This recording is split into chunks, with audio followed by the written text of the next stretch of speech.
O filme de hoje é um dos meus preferidos da vida. Eu já falei dele várias vezes no canal. Ele tá no meu top 10 melhores comédias de todos os tempos, embora transite entre vários subgêneros. Eu falei do personagem The Dude no vídeo tag do Apocalipse Zumbi. Eu imitei o Jesus Quintana no vídeo dos personagens e seus adjetivos. Dios mío, man. Liam and me, we're gonna fuck you up. Let me explain something to you. I'm not Mr. Lebowski. You're Mr. Lebowski. I'm the dude. So that's what you call me. Já tinha passado da hora dele ter o seu vídeo próprio no canal. Quem patrocinou esta crítica foi o Rodrigo Modenese. Um abraço, Rodrigo, e ele a dedica à sua namorada Valéria. Um abraço, Valéria. Se você quiser patrocinar uma crítica no canal, é só me mandar um e-mail, eu te mando o Media Kit e a gente conversa, e esta será uma crítica com spoilers. Vamos lá? Oh, fuck it. Vamos lá.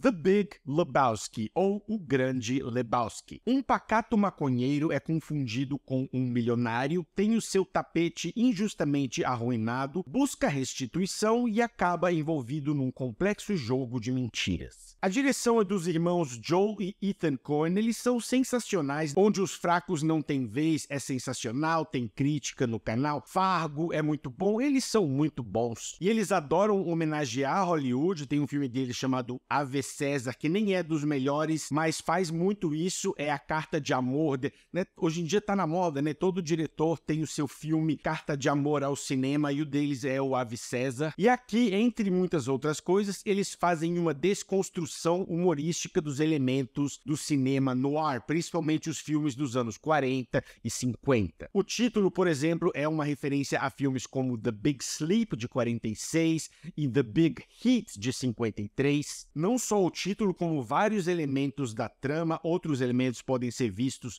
em filmes como O Falcão Maltês, de 41. As sequências mais psicodélicas são inspiradas no filme Até a Vista Querida, de 44. É um exercício gostoso de pesque a referência, e os diretores têm a habilidade de pegar uma premissa que no papel seria simples, um caso de confusão de identidade, você é o Lebowski, não, eu sou outro Lebowski, temos o nosso filme, mas eles injetam desdobramentos caóticos e absurdistas. Eles começam vários arcos secundários que nunca têm uma resolução, que nunca chegam a lugar algum, eu vou chegar lá, e ainda assim eles nunca perdem o controle do ponto de vista de seu protagonista e sua filosofia de vida. Mesmo quando parece que não tem nada acontecendo, quando parece que uma conversa está se esticando muito mais do que o necessário, eles conseguem prender a sua atenção com suas escolhas visuais e também com a dinâmica dentro do grupo. Logo na marca dos 8 minutos, mais ou menos, você vê os 3 amigos conversando pela primeira vez, contando o que aconteceu na cena anterior, e você tá dentro, assim, você entende a dinâmica imediatamente estabelecida, aquele jeitão calmo dele e o contraste total do amigo Walter, que é completamente sociopata, e no meio tá o Steve Buscemi. Eu vou chegar no elenco, mas é uma dinâmica engraçada. Tem um bullyingzinho rolando lá, eu vou chegar lá, mas a dinâmica entre o grupo tem uma cadência muito gostosa. Ele com a energia baixa, o Walter piradão, o Steve Buscemi com as suas observações engraçadinhas. Então,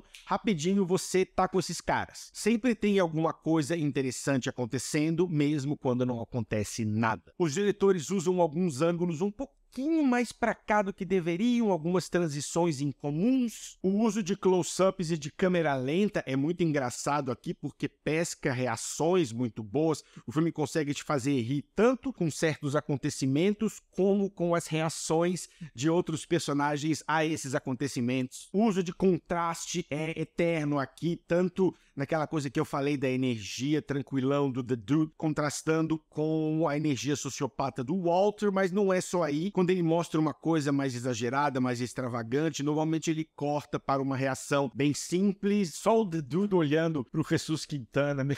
já é tudo que você precisa para dar risada. Tudo isso contribui para a atmosfera quase onírica do filme. Você tá enxergando aqueles acontecimentos através de um olhar semi-realista, muito satírico, satírico. Eu gosto muito das justaposições visuais, dos contrastes entre os elementos, do caótico dentro do sereno, do surreal dentro do mundano. O filme navega nessa realidade com muita eficiência. A cinematografia do Roger Deakins utiliza uma paleta de cores com foco em tons terrosos e matizes saturados. Cores quentes e aconchegantes refletem as zonas de conforto do protagonista, enquanto os momentos mais oníricos são fotografados com cores mais contrastantes e intensificadas, foco suave e uma iluminação etérea. O roteiro é uma das misturas de gênero mais eficientes dos diretores. Funciona como filme homenagem, funciona como uma espécie de slapstick noir, desconstruindo os principais elementos, mas mantendo, fazendo com que todos sejam identificáveis. Tem a cena que ele vê um espelho que seria a capa da revista e eles enfim, tá tudo lá, mas não da maneira como você espera. Funciona como uma espécie de filme de detetive, as coincidências são muito boas, e mesmo que pareça ser uma narrativa solta e inconsequente, porque o personagem sempre tem a habilidade meio que de resetar o dia. Acontece uma coisa muito doida, e galera, vamos jogar boliche? E meio que esquece, ele tá numa situação cada vez pior, mas ele, tá bom, vai pra casa fumar vai jogar boliche com os amigos, ele consegue abstrair, por isso que o personagem se tornou tão popular. E mesmo assim, o roteiro consegue explorar bem temas existencialistas com o nosso senso de identidade no mundo. Os diálogos são sensacionais, um melhor que o outro, as reações do Dude são muito boas, o cara lá, o Jesus, faz um monte de coisa e ele, yeah, well, that's just like your opinion, man. Ou quando ele reconhece o alemão, ele fala assim, eu conheço esse cara, ele é um niilista. É muito engraçado. I'm not Mr. Lebowski. You're Mr. Lebowski. I'm the dude, so that's what you call me. Ele nunca fica velho. E mesmo quando o dude quer se impor, ele é tão relaxado que fica engraçado. Então tem uma hora que ele fala, this aggression will not stand, man. Velho, não dá pra levar a sério. O diálogo do Jesus Quintana é maravilhoso. O Gabriel podia colocar um lado a lado pra ver se eu imitei legal. Let me tell you something, pendejo. You pull any of your crazy shit with us, you flash a piece out on the lanes, I'll take it away from you and stick it up your ass and pull the fucking trigger till it goes click. Let me tell you something, pendejo. You pull any of that crazy shit with us, you flash a piece on the lane, I'll take it away from you and stick it up your ass and pull the fucking trigger till it goes click. Jesus. O último diálogo do Dude é muito bom, e é tão simples, né?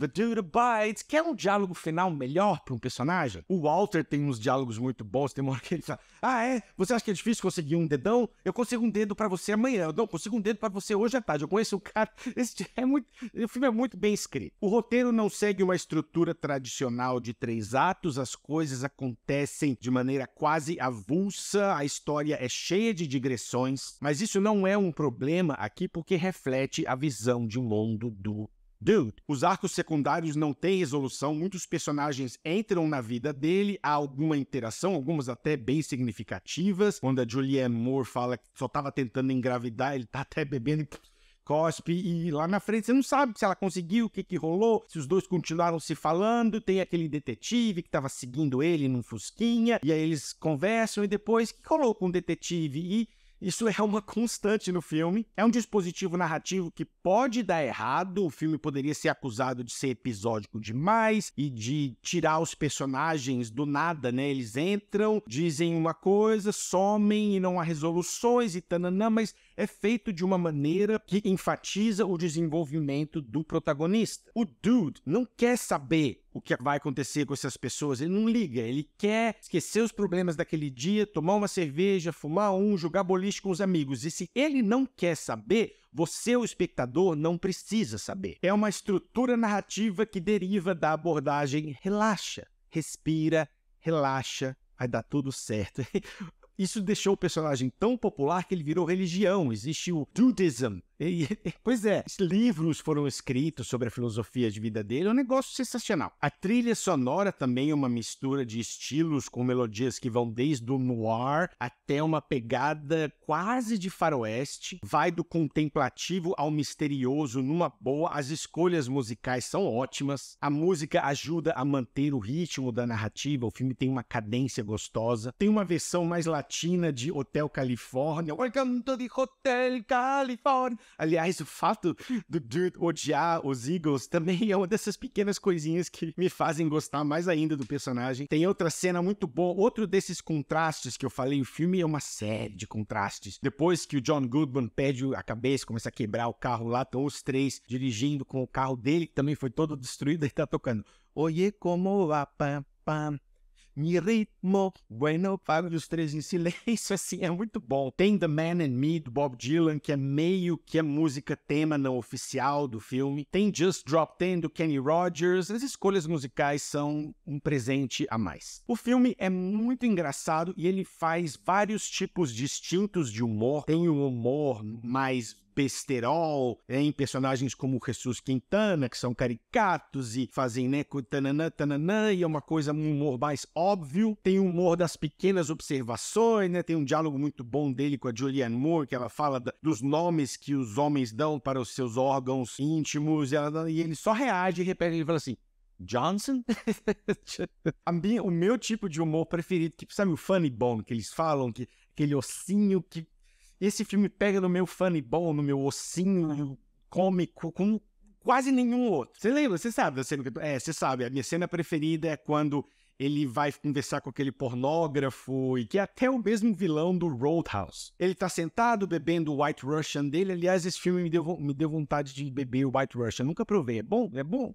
Parece ser bom. Se o dude gosta, é porque é bom. E o cara recebe um telefonema, ele vai lá, né, pega, começa a ouvir, aí faz umas anotações. Eu já falei dessa cena aqui no canal, mas eu não lembro exatamente de onde. Aí ele faz umas anotações, meio que olhando desconfiado pro dude, assim, né, como se estivesse escrevendo algo importante. Rasga o papelzinho, põe no bolso assim, sai. Aí o The Dude, né, detetivão, por isso que eu falo que o filme desconstrói tudo, porque o que seria o momento do detetivão fodão num filme no ar, o The Dude vai lá, bota um papelzinho, né, pega o papelzinho que estava embaixo por causa da pressão do lápis e esfrega, você pensa, cara inteligente, quando ele viu... Ai, eu gosto tanto de cenas assim.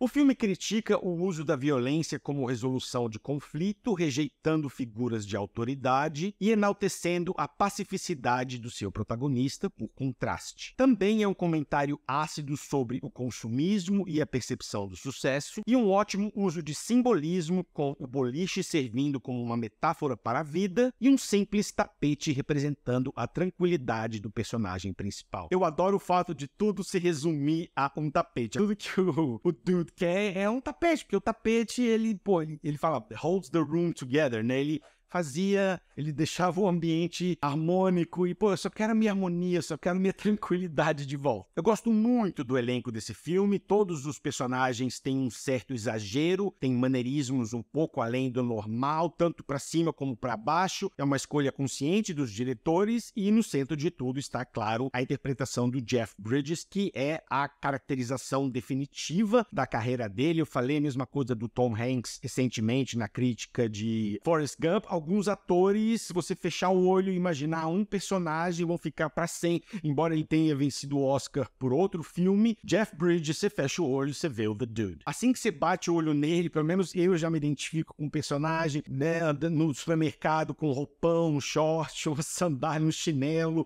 ele faz um cheque de 67 centavos. Nem todo protagonista precisa ser super ambicioso, ele só quer ficar de boa. Como não se identificar com uma pessoa assim? Tem uma cena que a câmera fica nele dentro do carro, ele tá sendo abordado pelo outro Lebowski, pelo assistente dele, e eu queria saber quanto daquela cena foi improviso, porque fica um tempão nele, beleza, ele tem alguns cortes quando volta pro Lebowski, mas fica um tempão nele, ele fica tentando se explicar, e quanto mais ele fala, mais embaralhado ele fica, e ele, não, porque na verdade a situação, e ela fingiu, e nada disso era o que parecia, e parece que eles falaram, não, ele tá tão bem, ele se achou tão bem nesse cara. Muito da personagem do The Dude reflete a personagem do ator. O Jeff Bridges é um ator tranquilão, então isso ajuda. mas ele estava tão bem que eles devem ter falado, deixa a câmera e vamos ver, não sei, eu acho que toda aquela sequência não estava no roteiro, não. A interpretação dele é perfeita e ele é um dos meus personagens preferidos do cinema. Aliás, o personagem foi inspirado no produtor Jeff Dowd. Se você olhar algumas fotos dele, você vai ver da onde eles tiraram algumas coisas, só uma curiosidade a mais. O John Goodman também está no filme, já ele foi inspirado no diretor John Milius. Ele também está sensacional, completamente descontrolado e ele perde a cabeça por nada, o carinha lá no boliche não queria marcar 0 porque ele pisou na linha e ele pega arma e come... E os diálogos são muito bons. Ele fala, isso aqui não é guerra não, isso aqui é boliche, no boliche existem regras. E ele é um bully total com o personagem do Steve Buscemi, tá sempre gritando com ele, sempre descarregando as frustrações nele. Já o Dude, ele respeita muito mais. Então seria um personagem fácil de odiar, mas ele não deixa, com o carisma dele e com a veia cômica, ele traz muito humor até nas situações mais extremas, e ele tem uma lealdade admirável, além de outras pequenas coisas que você começa a reparar, como por exemplo, a barba tá super bem feita, então você fala, mas talvez isso seja da época que ele foi militar e da disciplina, tananã, e ele é meio obcecado com uma coisa da guerra, e ele certamente ainda não superou a ex-mulher, então é um personagem com camadas. Quanto mais você descobre sobre ele, mais você vê que toda aquela raiva é apenas uma válvula de escape, e o tanto que o filme nem você fica querendo saber mais dele, que fim ele vai levar e tal, e a cena dele abrindo as cinzas do amigo, sensacional. O Dude não precisa falar nada, ele tá atrás de óculos escuros e totalmente contra o vento, aí vai tudo. E ele fica tão bravo nessa hora, mas é uma cena muito bonita, porque ele tá bravo, ele tá falando, pô, Walter, tudo é horrível, você só sabe, ele tá, mas ao mesmo tempo você vê que ele tá desabafando, ele tá triste pela morte do amigo, os dois estão, eles se abraçam, e aí, vamos jogar boliche? Vamos! O Steve Buscemi é mais um de muitos contrastes do filme, ele tá sempre chegando atrasado na conversa dos dois, sempre fazendo pequenos comentários que irritam o Walter, e é sempre engraçado. A Julianne Moore também tá aqui, a interpretação dela dá um toque de surrealismo ao filme. O Philip Seymour Hoffman tem a reação mais engraçada do filme, quando a Tara Reid fala uma coisa pra ele, ele dá uma risada sem graça tão boa. O David Huddleston faz um ótimo charlatão, ele fala tantas vezes, né, que conseguiu tudo que conseguiu mesmo sem o uso das pernas, e fica jogando o outro Lebowski pra baixo por ele não ter ambição, não ter conquistado muita coisa na vida, sendo que ele vive de mesada. O John Turturro tá no filme como o Jesus Quintana, que é o meu personagem pequeno preferido, talvez, de todos. E o Sam Elliott, que funciona meio que como narrador do filme, deixa tudo redondinho, ele abre e fecha o filme com aquele vozeirão, e a reação dele reflete muito bem o que o público está sentindo quando ele fala, por exemplo, que não gostou de ver o personagem do Steve Buscemi morrendo, mas aí no fim de todo o ciclo começa outro e ele deixa a coisa poética. E quando o Dude fala, the Dude abides, a reação dele, né, um sorriso bem genuíno, é meio que a nossa reação. The Big Lebowski é consistentemente engraçado, metafórico, existencialista e bem mais profundo do que parece. Uma aula de contrastes, funciona em várias camadas: comédia, filme de detetive, sátira, filme noir desconstruído, e acima de tudo, é um lembrete dos benefícios de um pouquinho de tranquilidade. Nota. Rodrigo, obrigado mais uma vez. É isso, pessoal. Um abraço e até a próxima.